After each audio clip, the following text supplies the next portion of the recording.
সেটাকে সামনে রেখে এবং আরো মজবুত করে আমাদেরকে সামনে এগিয়ে যেতে হবে। যারা এটা সম্ভব করেছে, যে তরুণ সমাজ, তাদের প্রতি আমি আবার সমস্ত প্রশংসা এবং কৃতজ্ঞতা জানাচ্ছি তাদেরকে। তারা আমার পাশে আছে। এরা এই দেশকে রক্ষা করেছে, এই দেশকে নতুনভাবে পুনর্জন্ম দিয়েছে এবং এই পুনর্জন্মে যে বাংলাদেশ পেলাম, সে বাংলাদেশ যেন অত্যন্ত দ্রুত গতিতে এগিয়ে চলতে পারে, সেটাই হলো আমাদের শপথ। সেটা আমরা রক্ষা করতে চাই, এগিয়ে যেতে চাই। আজকে আবু সাঈদের কথা মনে পড়ছে আমাদের, যে আবু সাঈদের ছবি বাংলাদেশের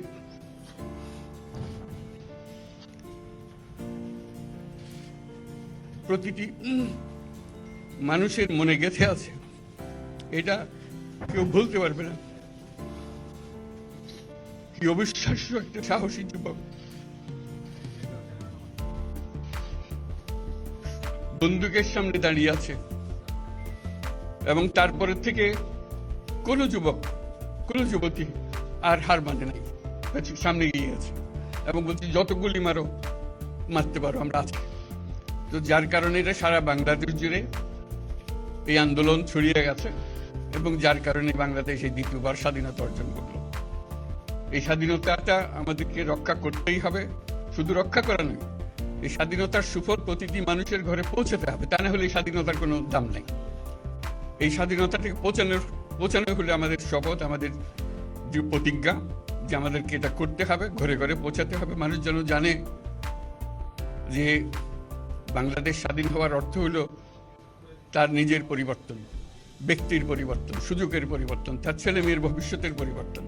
এটা যেন প্রত্যেকে বুঝে নেয় এবং আজকের তরুণ সমাজকে বোঝানো যে এই দেশ এটা তোমাদের হাতে, তোমরা এটাকে তোমাদের মনের মতো করে গড়ে তুলবে। তোমরা যেগুলো স্বাধীন করতে পেরেছো, তোমরা এটাকে তোমাদের মনের মতো করে গড়তেও পারবে এবং তোমাদের দেখে সারা দুনিয়া শিখবে কিভাবে একটা দেশ, একটা তরুণ সমাজ গ্রহণ করতে পারে এবং তাকে পাল্টে ফেলতে পারে। তাদেরকে আমি বারে বারে এমনি উপদেশ দিই যে পুরনোদের বাদ দাও, তাদের এই পুরনো চিন্তা দিয়ে এটার মুক্তি আমাদের হবে না, করি সারা দুনিয়ার মধ্যে এটা হবে না। এটা শুধু বাংলাদেশের কথা নয়, সারা দুনিয়াকে জুড়ে কথা বলছি।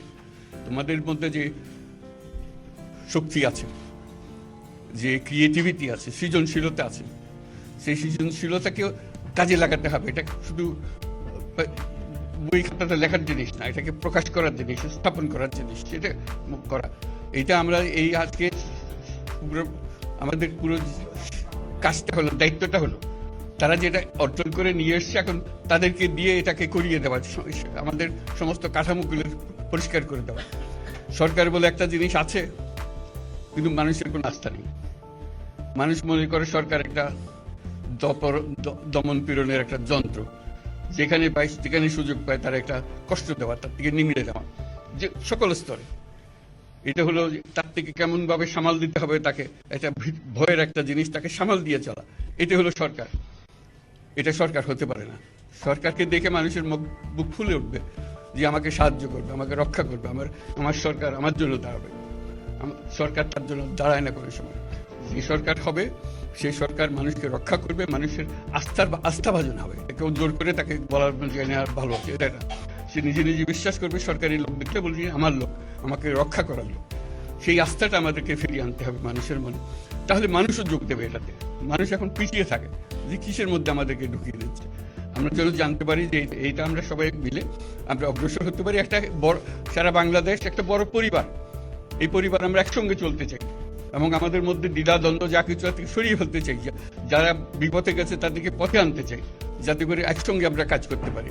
এর মধ্যে আমরা শুনলাম, আসার পথে শুনে আসছি যে এখানে আইন শৃঙ্খলার ব্যাঘাত হচ্ছে, মানুষকে আক্রমণ করছে, ঘরবাড়ি জ্বালিয়ে দিচ্ছে, সম্পদ জ্বালিয়ে নষ্ট করছে, চুরি করছে, দিয়ে যাচ্ছে, অফিস আদালতে আক্রমণ করছে, সংখ্যালঘুদের উপর আক্রমণ করছে, হিন্দু, বৌদ্ধ, খ্রিস্টান, আহমদিয়া সবার উপর আক্রমণ করছে। এগুলো হলো ষড়যন্ত্রের অংশ। এগুলো আমাদের বিষয় না।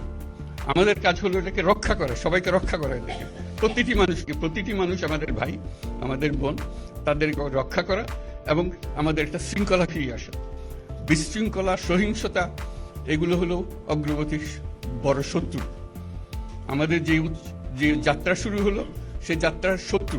কাজে এই শত্রুকে যাতে রোধ করা যায়, তাদেরকে বুঝিয়ে শুনিয়ে হোক, তাদেরকে আইন শৃঙ্খলার হাতে দিয়ে হোক, এটা বোঝাতে হবে। তাকে মেরে বেটে এটা ঠিক না, আইন শৃঙ্খলা নিজের হাতে ঠিক না।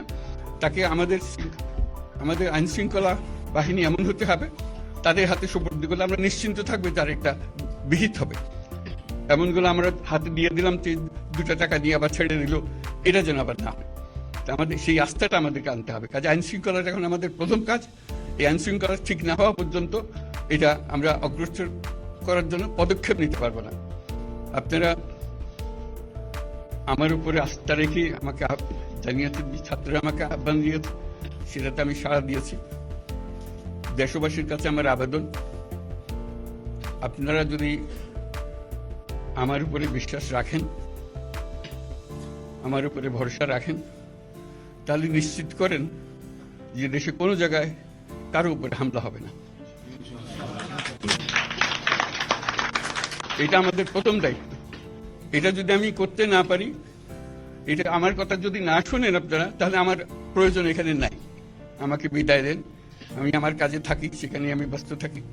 যদি আমাকে প্রয়োজন মনে করেন, তাহলে আমাকে প্রয়োজন মনে করলে আমাদেরকে দেখাতে হবে যে আমার কথা আপনারা শোনেন। আমার কথা না শুনলে আমার কোনো প্রয়োজন নাই। আমার প্রথম কথা হলো, আপনারা বিশৃঙ্খলা থেকে দেশকে রক্ষা করেন, আপনারা সহিংসতা থেকে দেশকে রক্ষা করেন, যাতে আমরা যা আমাদের ছাত্ররা আমাদেরকে পথ দেখায়, সেই পথে আমরা এগিয়ে যেতে পারি। এটা একটা খুব সুন্দর দেশ হতে পারে, বাংলাদেশ একটা খুব সুন্দর দেশের সম্ভাবনাময় দেশ। কাজে এই সম্ভাবনাগুলোকে আমরা নষ্ট করে দিয়েছি। এখন আবার সেই বীজতলা আবার তৈরি করতে হবে, আবার আমাদেরকে জেগে উঠতে হবে। তারাই এই বীজতলা তৈরি করবে, তাদের হাত দিয়েই হবে, এবং তাদের দিকে আমরা তাকাবো, এবং আমরা তাদের নির্দেশ মতে আমরা অগ্রসর হব। এখানে সরকারি কর্মকর্তা কর্মচারী যারা আছেন, সেনাবাহিনী, বিমান বাহিনী, নৌবাহিনী প্রধানরা যারা আছেন, তাদের প্রতি অনুরোধ, আমরা একটা পরিবার, এইটার মধ্যে যেন আমাদের গোলযোগ না হয়, আমরা একযোগে একসাথে চলতে পারি, এবং আমরা তড়িৎ গতিতে একটা সুন্দর বাংলাদেশ গড়ার পথে এগিয়ে যেতে পারি। সেটাই আমার কামনা। আপনাদের সবার কাছে আবেদন, আমাদেরকে সেই সুযোগ দেন, আমরা সেই পথে আমরা যেন অগ্রসর হয়ে নিজের প্রশান্তি পাই। পৃথিবীর সবাই আগ্রহ করে তাকিয়ে আছে আমাদের দিকে। এখানে যখন ছাত্ররা রাস্তায় নেমেছে, পৃথিবীর সব জায়গা থেকে অভিনন্দন এসছে, যে তারা অবাক হয়ে গেছে। আমাদের তো গা শিউরে উঠেছে, প্রতিদিন যা হয়েছে অবিশ্বাস্য কাণ্ড। তাদেরও এটা স্পর্শ করেছে, তাদের তরুণরাও জেগে উঠছে আমাদের ছেলে মেয়েদের এই অভিজ্ঞতা থেকে, তাদের এই সংবাদ থেকে তারাও চোখ জেগে উঠেছে আমরা কি করতে পারি। কাজে আমাদের কাজ হবে এগুলো সম্পূর্ণ করা। আমরা আজকের থেকে শুরু করলাম, সেটা আশা করি আমরা দ্রুত গতিতে এগিয়ে যেতে পারবো। সবাইকে ধন্যবাদ। আজকে কোশ্চেন আমি নিলাম না, আজকে না। Thank you. আজকে হবে কথা তো হবে। Thank you so much.